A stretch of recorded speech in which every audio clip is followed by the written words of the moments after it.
ดังคันบ่มีหลักฐานก็เอาความผิดไผบ่ได้เอาจังซี่ซะอ้ายก็เป็นคนหนึ่งที่มีเหตุมีผลอ้ายก็คงจะเข้าใจแล้วก็ฮู้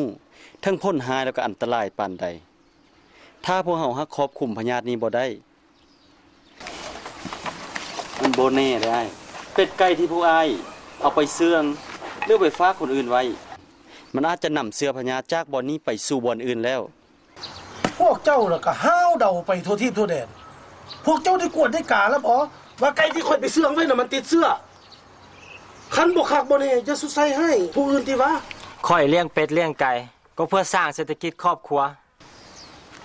และขอถามพวกเจ้าได้ว่าพวกเจ้ามานี่มีเจตนาหยังที่จะมาทำลายอาชีพของประชาชนพวกเขาทั้งที่ฮู้อยู่ว่าบ้านทงแง่บ่แม่นบ่อนเกิดระบาดแม่นบ้านทงแง่บ่แม่นจุดเกิดระบาดของพยาธิ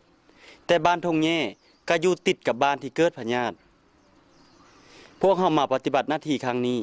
แม่นลงมาตามขั้นมอบหมายของขั้นถึงถ้าพวกอายบ่เชื่อมั่นพวกเฮานี่เฮามีเอกสารมีกาแต่งตั้งครบสุดอ่านเบิ่ง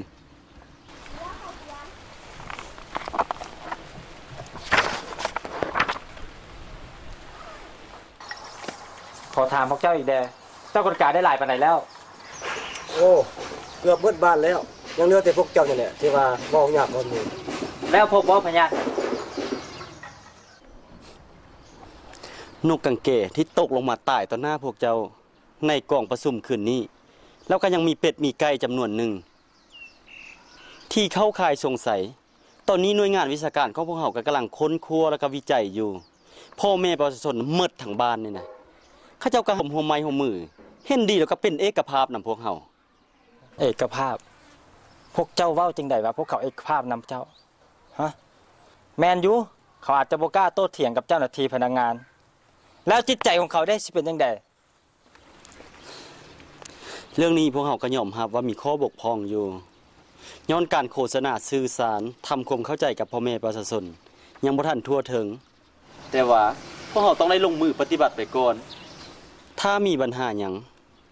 พวกเขาจะหาวิธีทางแก้ไขกันตามภายหลังพวกเขาขอเวลาหน่อยนึงให้หน่วยงานของพวกเขาได้ค้นคว้าได้กวดกาอย่างละเอียดแล้วในเมื่อสภาพมันเข้าสู่ปกติแล้วพวกอายก็สามารถกลับซื้อกับขายได้คือเก่าแต่ตอนนี้นะให้กรมหัวไม้หัวมือแก่พวกเขาให้แจ้งสถานที่พวกเขามาซะ